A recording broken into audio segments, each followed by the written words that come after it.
আসসালামু আলাইকুম সবাইকে। আশা করি আপনারা সবাই ভালো আছেন এবং সুস্থ আছেন। আমিও আলহামদুলিল্লাহ ভালো আছি, সুস্থ আছি। নতুন একটা ব্লগে আপনাদের সবাইকে স্বাগতম জানাচ্ছি। তো আজকের ব্লগটা খুবই ইন্টারেস্টিং হবে, অনেক আপডেট আছে। নতুন আরও একটা গরু কিনে ফেলছি, সেই গরুটা কোথা থেকে কিনলাম, কী পারপাজে কিনলাম, কী চিন্তা করে কিনলাম, সেই জিনিসগুলো শেয়ার করব। আমার ভুট্টিগুলোর কী অবস্থা সেগুলোও জানাবো। তো আপনারা যারা আমার চ্যানেলে নতুন, সবাই কাইন্ডলি আমার চ্যানেলটা সাবস্ক্রাইব করবেন এবং আমার ভিডিওটি ভালো লাগলে একটা লাইক দিবেন, কমেন্ট করবেন, শেয়ার করবেন অ্যান্ড আমাকে ফিডব্যাক দিবেন যে আমার ভিডিওগুলো কীরকম লাগে বা আমার গরুগুলো কীরকম লাগে। তাহলেই না আপনাদের ফিডব্যাক নিয়ে আমি আরও ভালো ভালো ভিডিও বানাইতে পারবো। সো বরাবরের মতনই জুম্মার দিন আমি খামারে চলে যাই। ওই দিন আমার যে ভুট্টির যেই শেডটা ছিল, ভুট্টির শেডটা আলহামদুলিল্লাহ মোটামুটি কমপ্লিট করে ফেলছি। এখন টেম্পোরারিভাবে একটা তেরপাল দিয়ে ঘরটা কমপ্লিট করে ফেলছি যাতে গরুগুলা ঠান্ডা না লাগে।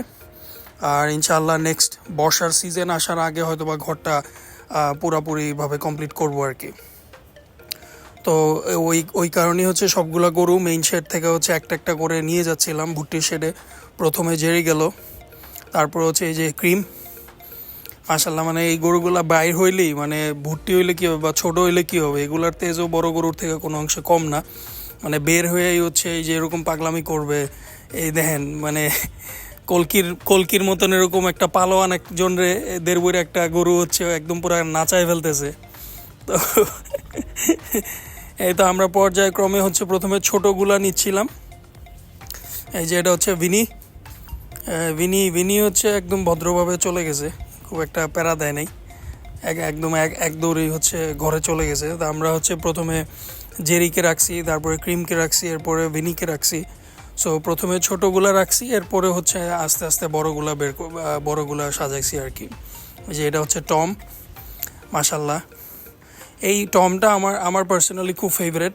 ওর কালার, ওর কুজ, তারপরে ওর শিংগুলা মাশাল্লাহ দিলে একদম খুবই সুন্দর। আপনারা কমেন্ট করে জানাবেন আমার এই ভুট্টিগুলা, মানে সবগুলা ভুট্টির মধ্যে কোন ভুট্টিটা আপনাদের কাছে ভাল লাগে। অ্যান্ড যারা ভুট্টি গরু ঈদের জন্য বুকিং দিতে চান 2025-এর জন্য, কাইন্ডলি আমার কন্ট্যাক্ট নাম্বার দেয়া আছে, আমার হোয়াটসঅ্যাপ নাম্বারই ওইটা। আমার খান অ্যাগ্রো ফার্মের পেজ আছে, ওখানে নক দিতে পারেন টু নো মোর ডিটেইলস আর কি, আপনারা যদি ভুট্টি বুকিং দিতে চান 2025-এর জন্য। আর এখন এগুলা এখনই চাইলে আপনারা বুকিং দিয়ে দিতে পারবেন এবং এগুলা ঠিকাতেই সেল হবে। এগুলা তো আর লাইভ ওয়েটে সেল করা যাবে না, এগুলা ঠিকাতেই যাবে। সো এগুলা স্টার্টিং প্রাইস। আমি অনেকেই প্রাইস নিয়ে একটা ধারণা চায় যে ভাই প্রাইস বলেন, এগুলোর প্রাইস বলেন। সো আমি আপনাদেরকে একটা আইডিয়া দিচ্ছি, এটা ফিক্স না, এটা কম বেশি হতে পারে। যে আমার ঈদ মানে আপ টু ঈদ আমার স্টার্টিং প্রাইস এখানে 1.5 লাখ থেকে 2.5 লাখ পর্যন্ত। এটা কম বেশি হবে, এটা ফিক্স না, কারণ যেহেতু এটা ক্যালকুলেশনে অনেক ব্যাপার স্যাপার আছে। বাট এরকমই হবে, 150 থেকে 250 এর ভিতরেই থাকবে, এটা আপ টু ঈদ। এই তো ক্যাসিমিরো মাশাল্লাহ দিলে খুব অ্যাক্টিভ। আর এই গরুগুলো তো অলরেডি আমার এখানে 1 মাসের মতন হয়ে গেছে আছে। তো যেহেতু এখন শীতের দিন, এখন তো গরু আর খুব একটা হামুরি বাড়বে না। বাট আলহামদুলিল্লাহ ওদের এখন চারিতে আনার পরে সুন্দর খাওয়া দাওয়া এখন আরামে করতে পারতেছে। যতদিন মেইন শেডে ছিল ততদিন তো খাওয়া দাওয়ায় কষ্ট হয়ে গেছে। এই যে তুফান, দেখেন তুফান কি করে।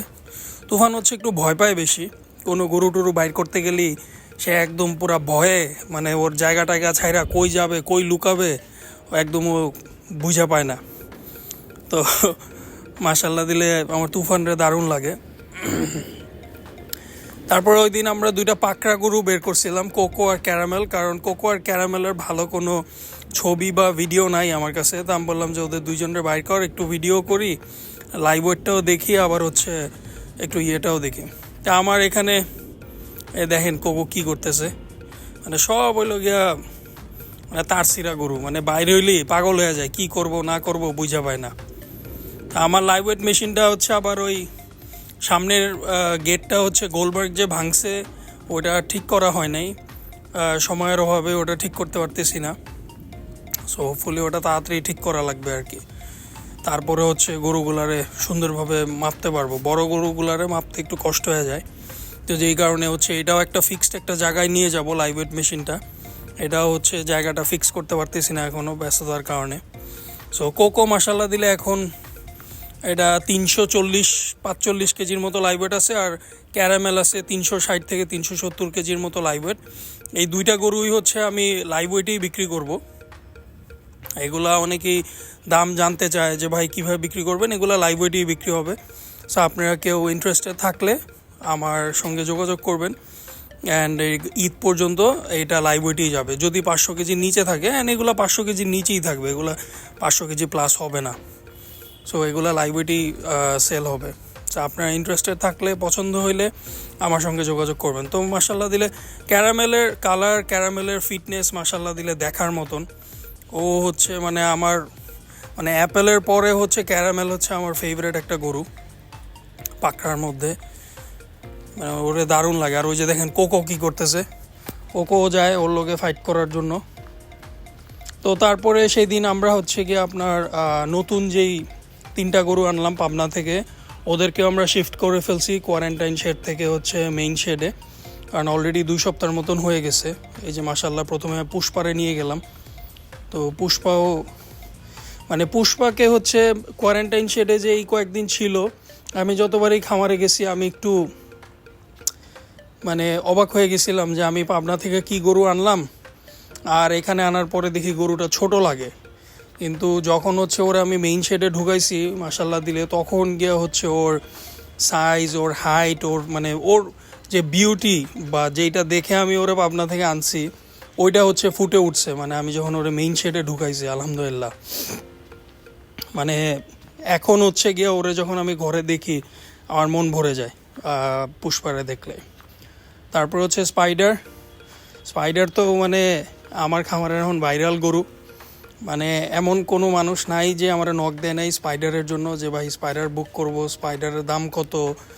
তো স্পাইডার তো আলহামদুলিল্লাহ অলরেডি বুকড ফর 2025, অ্যান্ড মাশাল্লাহ এই গরুটাও আমার মানে ওয়ান অফ দি ফেভারিট আমার খামারের আলহামদুলিল্লাহ। সো একটা একটা করে আমরা গরু নিয়ে আসতেছি। আপাতত এখন গরুগুলো এইভাবেই রাখতেছি, সময়ের অভাবে এখনও গরুগুলোকে সেট করতে পারিনি। প্ল্যান আছে যে মেইন শেডের গরুগুলার একটু সেট করব, যেগুলো বিক্রি হয়ে গেছে ওগুলো একভাবে রাখবো, যেগুলো আনসোল্ড আছে ওগুলোর এক সাইডে রাখবো। তো এইভাবে গুছানোর প্ল্যান আছে, দেখি আস্তে ধীরে গুছাবো আর কি। এই যে এখানে থরকে বাই করতেছি, তো থর তো অলরেডি আমি বলে অনেকে থরের জন্য আমাকে নক করছে যে ভাই ওরে বিক্রি করবেন কি না। তো থরকে হচ্ছে 2025-এর জন্য সেল করব না, এটা মোটামুটি ফিক্সড। এটা হচ্ছে ইনশাআল্লাহ ওকে 2026-এর জন্য রেডি করব। বাদ বাকিটা আল্লাহ ভালো জানে, আল্লাহ ওর ভিতরে কি রাখছে। এটা আমার একটা ইচ্ছা যে আমি ওরে বানাবো, অ্যান্ড ইনশাআল্লাহ ওরে হয়তো আমি ভালো কিছু একটা বানাইতে পারবো, কারণ ওর মধ্যে ওই পোটেনশিয়াল আছে যেটা আমি দেখে আনছি। ইনশাআল্লাহ যদি আল্লাহ ওরে ভালো রাখে, সুস্থ রাখে, ও একটা মানে আমার খামারের ওয়ান অফ দি বেস্ট গরু হবে 2026-এর, অ্যালং উইথ পুষ্পাও নট শিওর যে ঈদে বিক্রি করব আমি। সো পুষ্পা আর থর দুইটাই মানে মাশাল্লাহ দেখার মতন হবে। তো পরে ও খামারের কাজ শেষ করে আমরা আমাদের পাশেই একটা খামার আছে, ওইটার নাম হচ্ছে ফিজ অ্যাগ্রো। খামারটা হচ্ছে আমার বড় ভাইয়ের এক পরিচিত একজনের খামার। তো ওই ভাই আবার আমারে বলল যে ভাইয়া আমার খামারে আসো, ছোট গরু টরু আছে, একটু দেখে যাও। তো পরে কাজটা ছেড়ে গেলাম ভাইয়ের খামারে, গিয়ে পরে ভাইয়ের সঙ্গে কথাবার্তা বললাম, আড্ডা দিলাম, ভাইয়ের গরুগুলা দেখলাম কি অবস্থায়। যে এই ভাই ওনারই হচ্ছে খামার, ওনার খামারের নাম হচ্ছে ফিজ অ্যাগ্রো। তো ওনার কাছেও বেশ একদম ছোট সাইজের কিছু গরু আছে, যেগুলো হচ্ছে 2025-এর জন্যই উনি রেডি করতেছে, 2025-ই হচ্ছে বিক্রি করবে। তো এখানে 200 থেকে বা 200 নিচের থেকেই গরু আছে, 160-70 কেজি থেকে 250-300 কেজি পর্যন্ত লাইভ ওয়েটের গরু আছে এখানে। সো আপনারা কেউ চাইলে ওনার খামারের যোগাযোগ করতে পারেন। ওনার খামারের নাম হচ্ছে ফিজ অ্যাগ্রো, ওনার ফেসবুক পেজের নামও ফিজ অ্যাগ্রো। আপনারা হচ্ছে ওই ফেসবুক যে পেজ আছে, পেজে আপনারা ওনার সঙ্গে কন্ট্যাক্ট করতে পারেন, যোগাযোগ করতে পারেন। সো এখানে ওনার সঙ্গে অনেকক্ষণ আড্ডা দিলাম, ওনার গরুগুলা দেখলাম, কারণ যেহেতু আমার খামারে এত ছোট গরু নাই, আর আমিও কারণ প্রত্যেকটা মানুষেরই হচ্ছে টার্গেট মার্কেট ডিফারেন্ট। আমার target market different, that's why হচ্ছে আমি বড় গরু নিয়ে কাজ করি। অ্যান্ড আমার হচ্ছে ছোট গরুর এক্সপিরিয়েন্স খুবই বাজে, যেই কারণে হচ্ছে আমি ছোট গরু উঠাইতেছি না। অ্যান্ড যদিও উঠাই, একদম হচ্ছে লাস্টে দিয়ে উঠাবো, রোজার ঈদের পরে, হয়তো বা মাস 2-1 আগে উঠাবো, এর আগে না।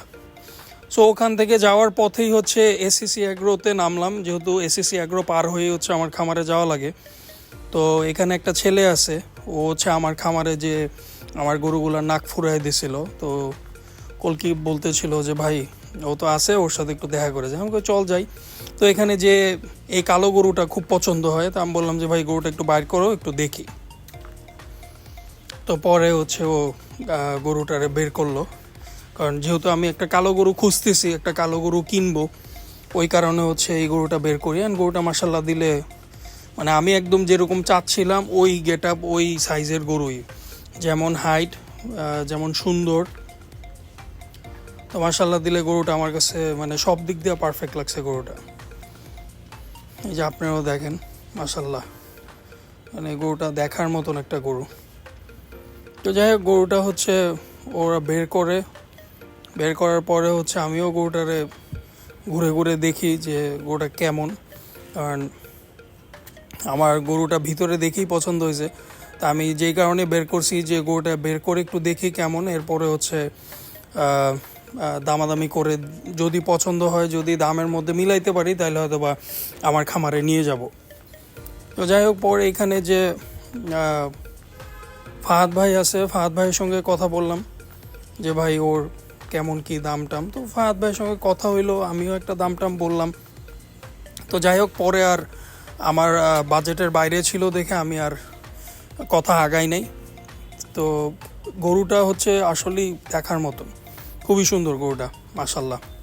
তো ওখান থেকে হচ্ছে আমরা খামারে চলে আসি। খামারে এসে হচ্ছে গিয়ে নামাজ পড়তে চলে যাই ফ্রেশ ট্রেশ হয়ে। তো এসে দেখি হচ্ছে কলকি বাবা হচ্ছে গোসল টোসল করাইতেছে গরুরে। অ্যান্ড ওই দিন হচ্ছে আবার যেই ফ্যামিলি হচ্ছে ডন নিছে, ইয়াসিন ভাইয়ের ফ্যামিলি মেম্বার্সরা আসছিল ডনরে দেখার জন্য। তো এখানে হচ্ছে এই যে স্পাইডার, তারপরে পুষ্পা, তারপরে থর, ওদেরকে হচ্ছে সুন্দর করে গোসল করাইতেছিল, কারণ কোয়ারেন্টাইন শেডে এতদিন ছিল, কোয়ারেন্টাইন শেডে তো ওইভাবে ভালোভাবে গোসল করাইতে পারে নাই। তো এই যে এখানে হচ্ছে ইয়াসিন ভাইয়ের ফ্যামিলি মেম্বার্স, ওনারা আসছিল ডনকে দেখার জন্য। অ্যান্ড আলহামদুলিল্লাহ ওনারা ডনরে খুবই পছন্দ করছে। এই আঙ্কেল তো ডনের পাশে যে গডফাদারকে দেখে হচ্ছে অনেক পছন্দ করছে। তো বলতেছিল যে না, আপনার গরু মাশাল্লাহ দিলে অনেক সুন্দর, অ্যান্ড অনেক ভালো কোয়ালিটির গরু আপনার খামারে আছে। তো আলহামদুলিল্লাহ, মানুষজনের অ্যাপ্রিসিয়েশন যখন পাই, যখন মানুষজন যেই কাজ করতেছি সেই কাজটা অ্যাপ্রিসিয়েট করে, ওই জিনিসটা হচ্ছে আসলেই খুব ভালো লাগে। বা তখন হচ্ছে আরও ভালো কাজ করার আরও হচ্ছে এক্সাইটমেন্ট ভিতরে চলে আসে, যে না আরও ভালো কাজ করতে হবে বা মানুষকে ভালো জিনিস দিতে হবে। তো যাই হোক, ওনারা চলে যাওয়ার পরে গোসল টোসল শেষ করানোর পরে হচ্ছে আমরা দানাদার খাবার দিয়ে দিই। অ্যান্ড আমরা দানাদার খাবার আগেরও বেশ কয়েকটা ভিডিওতে আমরা শেয়ার করছি যে দানাদার খাবার আমরা কিভাবে বানাই, বা আমার দানাদার খাবারের মধ্যে কি কি রেশিও থাকে। সো আপনারা কেউ চাইলে আমার বিগত যে ভিডিওগুলো আছে ওগুলা দেখে নিতে পারেন, তাহলে হচ্ছে আমার একটা আইডিয়া পাবেন যে আমার দানাদার খাবারের মধ্যে কি কি থাকে। সো মূলত আমার দানাদার খাবার আমি নিজেই বানাই। বাজার থেকে হচ্ছে আমি দানাদার যেই আইটেম আছে 6-7টা আইটেম, ওগুলাই কিনে আনি। ওগুলা কিনে এনে আমি নিজেই হচ্ছে খাবারগুলো প্রিপেয়ার করি, বাজার থেকে কিনে আনি না। সো এই যে এখানে আমার ভুট্টিগুলো হচ্ছে খাওয়া দাওয়া করতেছে আলহামদুলিল্লাহ। এতদিন হচ্ছে মেইন শেডে ওরা ঠিকমতো খাইতে পারে নাই, ওদের জন্য অনেক কষ্ট হয়ে গেছিলো, কারণ হচ্ছে ড্রামের মধ্যে বা নিচে 2টা গরু একসাথে খাওয়া দাওয়া হয়েছে। সো পারাপারি করে দেখা গেছে কেউ খাইতে পারছে, কেউ খাইতে পারে নাই। সো ওইভাবে দেখা যায় খাবারও অনেক নষ্ট হয়েছে। এখন এখানে আনার পরে আলহামদুলিল্লাহ গরুগুলা ঠিক মতো খাইতে পারতেছে। এই যে এখানে আমার ডন, তো তারপরে এই যে মাশাআল্লাহ। তারপর হচ্ছে আমার এই যে সুগার, তারপরে হচ্ছে রাইট সাইডে হচ্ছে ব্রাউনি। এইটাই হচ্ছে এখন আমার খামারের একমাত্র কালো গরু। পিওর ব্ল্যাক না, একটু মিক্স আছে, বাট মানে রেপ্রেজেন্টেশন আছে একটা ব্ল্যাক গরুর। সো এই যে এখানে হচ্ছে স্পাইডার, থর, পুষ্পা, ওদেরও সেম কাহিনী। ওরাও তো কোয়ারেন্টাইন ছেড়ে ঠিকমতো খাওয়া দাওয়া ওদের হয় নাই। সো এখানে যখন আসছে তখন হচ্ছে ওরা মাশাল্লাহ দিলে ভালোভাবে খাওয়া দাওয়া করতেছে।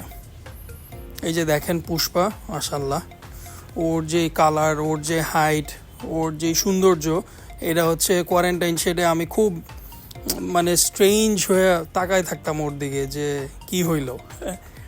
সো আলহামদুলিল্লাহ এখানে আনার পরে এখন মাশাল্লাহ দিলে গরুগুলার দেখলে মানে মনের মধ্যে একটা শান্তি পাই যে না, মানে গরু আলহামদুলিল্লাহ পুরো 100 গরু আনছি দিনটা। সো এইটাই আর কি, যে মানুষ এক্সপিরিয়েন্স যখন যেমন এখন একটু এক্সপিরিয়েন্স গ্যাদার করতেছি বা একটু এক্সপিরিয়েন্স হয়েছে, এখন হচ্ছে গরু কেনার মধ্যে হচ্ছে একটা ব্যাপার স্যাপার আছে যে এই জিনিসগুলা 1 বছর 1.5 বছর আগে যখন গরুগুলা কিনছি, যেমন এই যে ক্যারামেল, সিম্বা, কোকো, ওদেরকে যখন পাবনা থেকে জুলাই 2023 গরুগুলা আনি, তখন তো ওই এক্সপিরিয়েন্স ছিল না। সো তখন অনেক কিছু বুঝি নাই। সো গরু কেমনে কিনতে হবে, কোন সাইজের গরু কিনতে হবে, হ্যাঁ, বা কোন দাঁতের কিনতে হবে, ওই জিনিসগুলো এখন যেরকম বুঝি তখন বুঝতাম না বলেই হচ্ছে অনেক ভুলভাল ডিসিশন নিছি বা অনেক কিছু বুঝি নাই, যেটা হচ্ছে এখন বুঝতেছি। সো যেই কারণে হচ্ছে এখন আমি আমার খামারে আর ছোট গরু আর উঠাই না, আমি হচ্ছে সব বড় গরু উঠাই। কারণ বড় গরু থেকে হচ্ছে যে আউটপুট পাওয়া যায়, ছোট গরুতে ওই আউটপুট পাওয়া যায় না। হ্যাঁ, আর হচ্ছে যাদের হচ্ছে অনেক গরু আছে, 150, 200, 300, 400 গরু আছে, তাদের জন্য বিভিন্ন ক্যাটাগরির গরু নিয়ে কাজ করবে, সেটা ঠিক আছে। কিন্তু আমরা যারা হচ্ছে ছোট খামারি, 15টা 20টা গরু রেডি করি ঈদের জন্য, আমাদের জন্য হচ্ছে ওই ছোট গরু নিয়ে কাজ করলে এটা পুরা বোকামি, আর কিছুই না। সো আপনারা অনেকেই পরামর্শ চান যে কোন গরু দিয়ে শুরু করলে ভালো হয়। তা আমি বলবো, যদি শর্ট টার্ম প্রজেক্টের জন্য কাজ করেন তাহলে অবশ্যই 2 দাঁত 4 দাঁতের গরু দিয়ে কাজ করবেন এবং ভালো ব্রিডের গরু দিয়ে স্টার্ট করবেন, তাহলে ইনশাল্লাহ কখনো ক্যাপিটাল লস হবে না। কিন্তু যদি উল্টাপাল্টা ব্রিড বা ওই আদাত গরু কিনেন, সেটা শর্ট টার্মে কখনোই আপনি লাভবান হইতে পারবেন না, ওটাতে লস দেখতেই হবে আপনার। সো যাই হোক, আমরা হচ্ছে সন্ধ্যার দিকে খামারের কাজ শেষ করে তারপরে অন দ্য ওয়েতে রাহামা ক্যাটেলে যাই। ওইটাও আমার পরিচিত ভাই ব্রাদারদের এক খামার। সো ওখানে যে রিয়াজ ভাইয়ের সঙ্গে অনেকক্ষণ আড্ডা দিলাম, ওনার গরুগুলা দেখলাম, মাশাল্লাহ দিলে দেখার মতন গরু, এত মানে জোস কালেকশন বলার বাইরে। সো এখানে হচ্ছে এই যে লাল গরুটা আর এই ভুট্টিটা পছন্দ হয়েছিল, তো বললাম যে ভাই এই 2টা গরু একটু বাইর করেন, একটু দেখি।